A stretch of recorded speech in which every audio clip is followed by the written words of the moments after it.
সনাতন ধর্মে মন্ত্র জপ ছাড়া ঈশ্বর আরাধনা অসম্পূর্ণ। প্রতিটি দেবদেবীর জন্য পৃথক পৃথক মন্ত্র রয়েছে। শিবকে খুশি করতে ও তার কাছে ক্ষমা চাইতে কোনটি জপ করবেন জেনে নিন। নমস্কার বন্ধুরা, কৃষ্ণের লীলা ইউটিউব চ্যানেলে আপনাদের স্বাগতম। ভিডিওটি সম্পূর্ণ দেখবেন, ভগবান তাতেই প্রসন্ন হবেন। ভিডিওটি ভালো লাগলে অবশ্যই কমেন্ট, লাইক ও শেয়ার করবেন। ভগবানের আশীর্বাদ পাওয়ার জন্য চ্যানেলটি সাবস্ক্রাইব করতে ভুলবেন না যেন।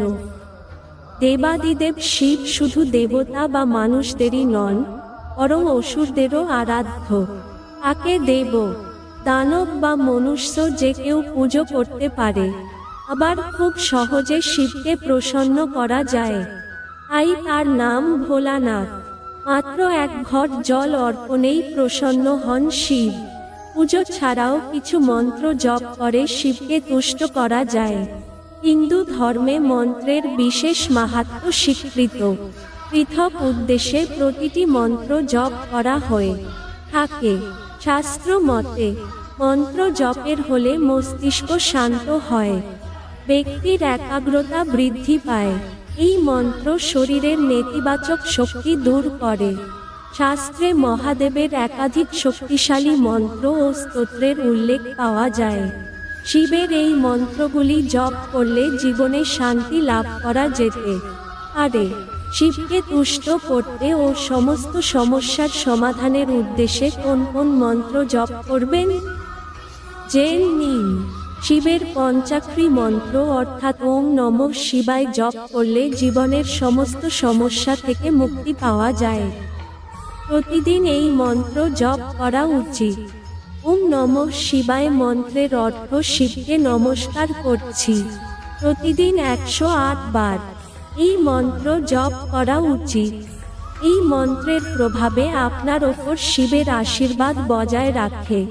রুদ্র মন্ত্র জীবনের সমস্ত কষ্ট দূর করার জন্য শিবের রুদ্র মন্ত্র জপ করা উচিত। এই ক্ষেত্রে ওম নমঃ ভগবতে রুদ্রায় মন্ত্র জপ করা উচিত। প্রতিদিন এই মন্ত্র জপ করলে মস্তিষ্ক শান্ত হয় এবং সমস্যা ধীরে ধীরে কমতে থাকে। পাশাপাশি শিব আপনার সমস্ত মনস্কামনা পূরণ করেন। শিব গায়ত্রী মন্ত্র হিন্দু ধর্মের সবচেয়ে শক্তিশালী মন্ত্রের মধ্যে অন্যতম হল শিব গায়ত্রী মন্ত্র। এটি গায়ত্রী মন্ত্রের এক রূপ, যা জপ করলে মানসিক শান্তি লাভ করা যায়। মস্তিষ্ক সঠিক পথে কাজ করতে শুরু করে। এর ফলে সহজে সমস্যার সমাধান করা যায়। শিবকে প্রসন্ন করার জন্য শিব গায়ত্রী মন্ত্র উচ্চারণ করুন। এটি হল ওম তৎপুরুষায় বিদ্মহে মহাদেবায় ধীমহি তন্নো রুদ্রা প্রচোদয়াৎ। শিব ধ্যান মন্ত্র শিব ধ্যান মন্ত্র জপ করে শিবের কাছ থেকে নিজের কর্মের জন্য ক্ষমা চাইতে পারেন। মন্ত্রটি হল করচরণ কৃতং বা কায়জং কর্মজং বা শ্রবণায়ংজং বা মনসম বা পরধম ময়িং বিহিতং বা সর্বমেটাৎ ক্ষমাস্য জয় জয় করুণাব্ধে শ্রী মহাদেব শম্ভো। এই ধ্যান মন্ত্র জপ করলে ভোলানাথ নিজের ভক্তের সমস্ত দুঃখ দূর করেন। এর ফলে আপনার জীবনে কষ্ট কমতে শুরু করে। একাদশ রুদ্র মন্ত্র একাদশ রুদ্র মন্ত্রের মধ্যে 11টি মন্ত্র অন্তর্ভুক্ত। শিবরাত্রি বা মহারুদ্র যজ্ঞের সময় শিবের এই মন্ত্র জপ করা হয়ে থাকে।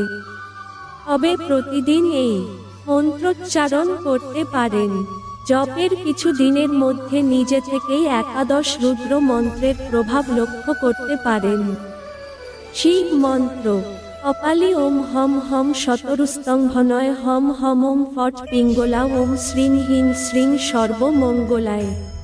পিঙ্গলায় ওম নমঃ ভীম ওম অ্যাং মনোবঞ্চিতা সিদ্ধায় ম্যাং ওম বিরূপাক্ষ ওম রুদ্রায় রোগনাশায় আগাচা চারাম ওম নমঃ বিলোহিত ওম শ্রীং হিং সৈং হিং শ্রীং সংকর্ষণায় ওম ষষ্ঠ ওম হিং হিং সফলায়ই সিদ্ধয় ওম নমঃ অজপাড়া ওম শ্রীং বম সোফ বলবর্ধনায় বালেশ্বরায় রুদ্রায় ফুট ওম অহির্ভুদন্না ওম হরং হিং হম সমস্ত গ্রহ দোষ বিনাশম শম্ভু ওম গম লুয়াং সোয়ং গ্লোয়িং গম ওম নমঃ।